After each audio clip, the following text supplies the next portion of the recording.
Alright, I got my pump pulley. I don't know if I probably just cut that, but I'll just have to figure out how to edit it. I don't know how yet.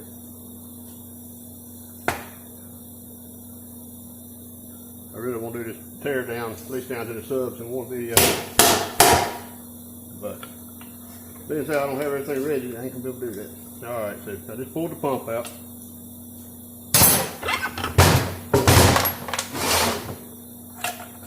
I don't know if y'all remember me telling you your band was gonna be junk. There's your band, that's junk. And it didn't tear this drum up, that's your direct clutch. That's as far as the front half of the transmission, it's gonna be forward and reverse in the same with direct, third gear is direct, 1-to-1. Uses this and so does reverse, along with other things. I might talk more about how transmission works when I got it cleaned up. Okay. You got some bluing on these reaction plates, but see on these Dodges, that's no big deal because this other side's the same. So I just flip that over and I'll reuse that. I won't reuse the clutches. The steels, these friction clutches. To replace them just on anything going. And you got some bluing on this steel, so I'll have to measure those. I'll probably replace those. Jury's still out on that drum. I'll make clean that drum up and use it. Like I said, these are pretty damn good transmissions. This is your forward clutch pack. If you're looking at a book, they're all copied from Chrysler. Chrysler will call this the rear clutch pack and the other the front clutch pack. But this is your forward gear. When you put in first gear, this is the clutch pack one of the clutch packs you use. Well, the clutch pack you're using in the front. All right. It don't look bad.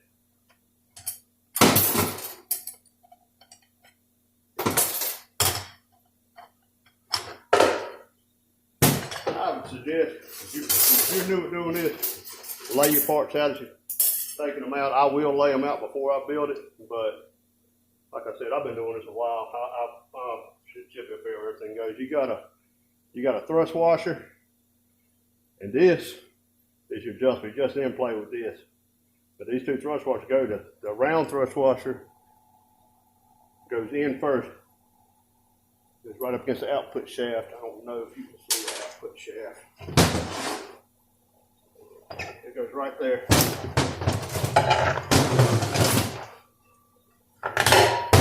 So when you're going back with it, and I'm going over this thoroughly because a lot of people that I've taught transmissions over the years have got confused with this, because you wash them all up, you put them back together, then here you're looking, you want to put what does it go like this or that deal? Your round flat piece will go in first, then that'll go on next. But it actually fits. When I'm talking about the forward clutch pack, it fits right in here. See, you got the wing holders.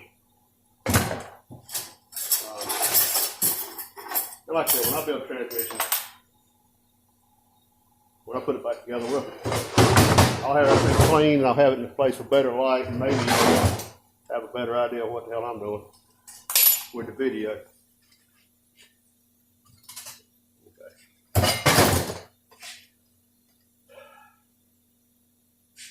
Don't know how well you can see.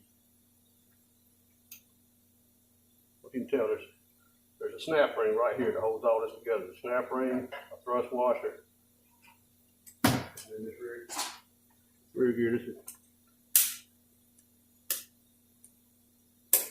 you gotta have snap rings that open up external like that. Snap ring pliers.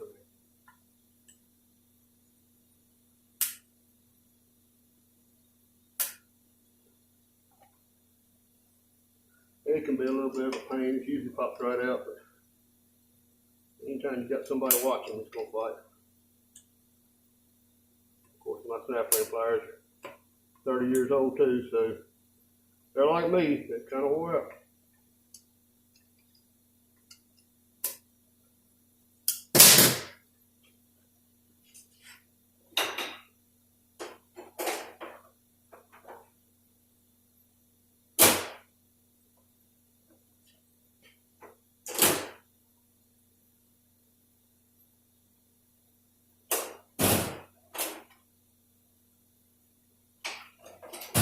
And then of course I got another pair. I can't find them right now.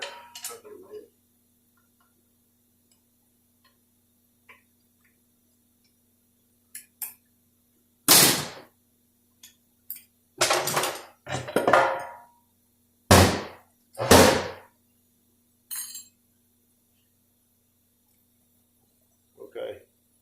This is called either one-way clutch. Some people call it a overrunning clutch. It holds on this. When it's packed in there, you turn one way and then lock, not turn the other, but it's not packed in there now, so I can't demonstrate that. I'll try to figure out a way to demonstrate it. Alright, I'm gonna pop out the fan. This is the load, manual load and reverse fan. This fan's only using, like I said, manual load and reverse, because some people think it might have to be in first gear. It doesn't. It's only if you're getting ready to pull something heavy or whatever, you need to release the pressure. They come up a boat ramp or get out of the mud. You pull it down to low one, that's manual load. This fan locks in and gives you some extra strength.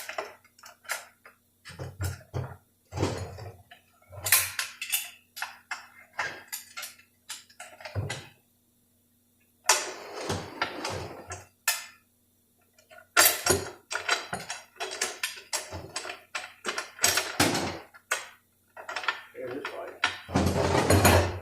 Let me get 11/16 socket.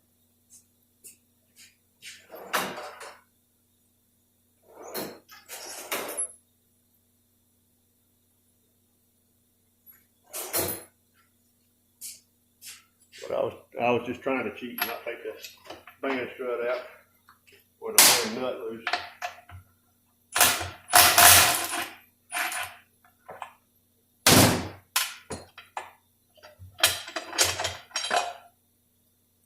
There's your band.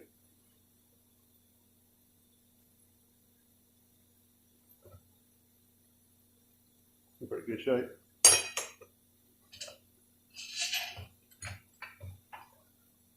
Your band strut.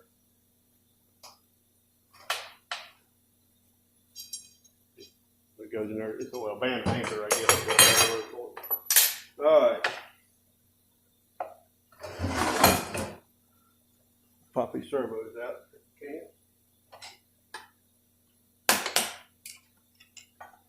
Those servos are what applies those bands that's took out when hydraulic pressure gets behind the piston and pushes it up. It applies it.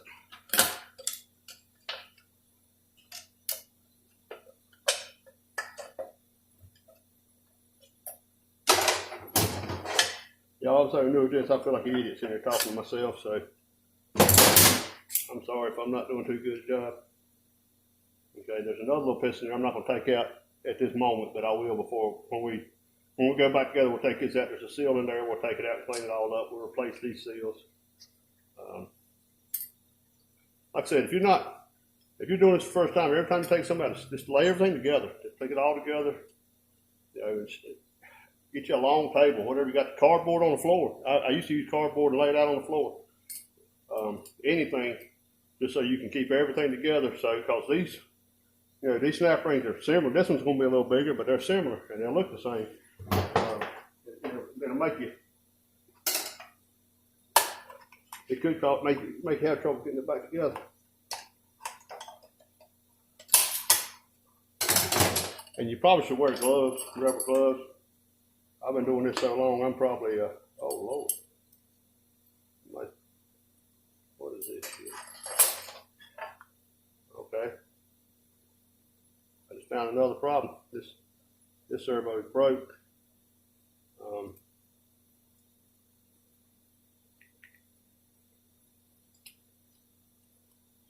That's no good. Matt's been driving the fire out of this thing.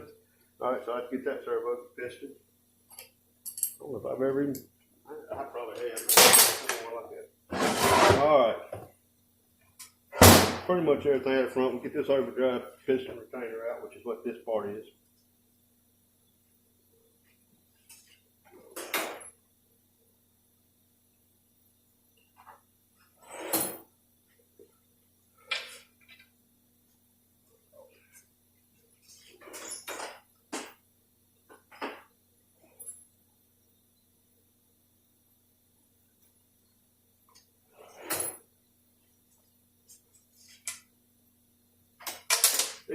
combination of metric and standard. This is actually a 3/8 instead of a 10.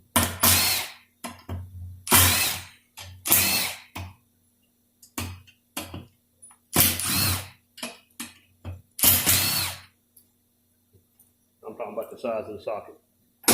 3/8 socket.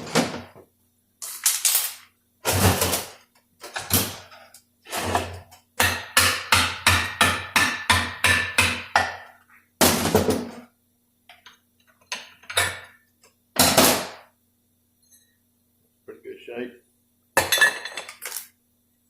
All right, now there's your front half torn down to what I call sub-assembly, which are a clutch pack, a gear train.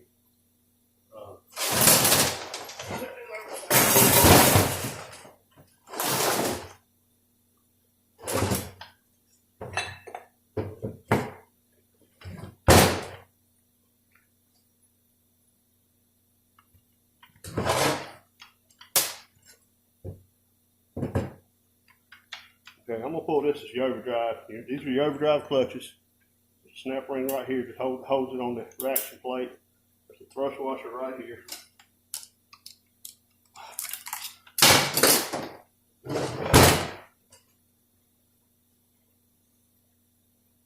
On your thrust washer, there's a lip on the inside that pops up. That comes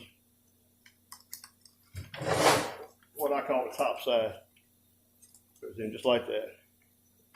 Goes in like that, you'll get a binding problem.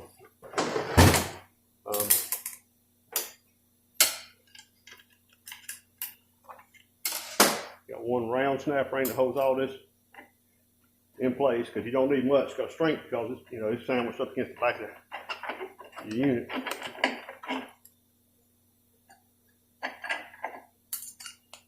Okay. On the back side, let's see, this will be the pressure plate and this will be the reaction plate. This the piston is on the back of the transmission, so it'll push the clutches.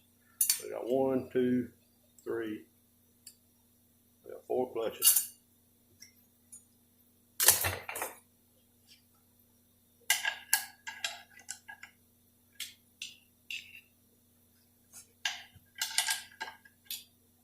How in the world I can video this? There's 2 snap rings on the back side of the kit. Pack.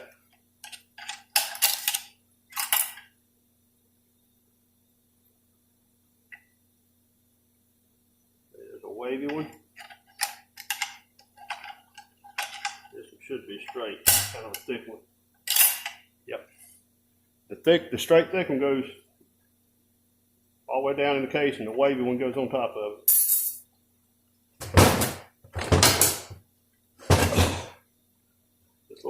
This little cover that I took off when I was with the T25s, there's a snap ring in here. We're going to have to open that snap ring up and kind of pry. I don't know if you can see it, but there's that big bearing in there. We're going to kind of pry. That should push the whole gear train forward.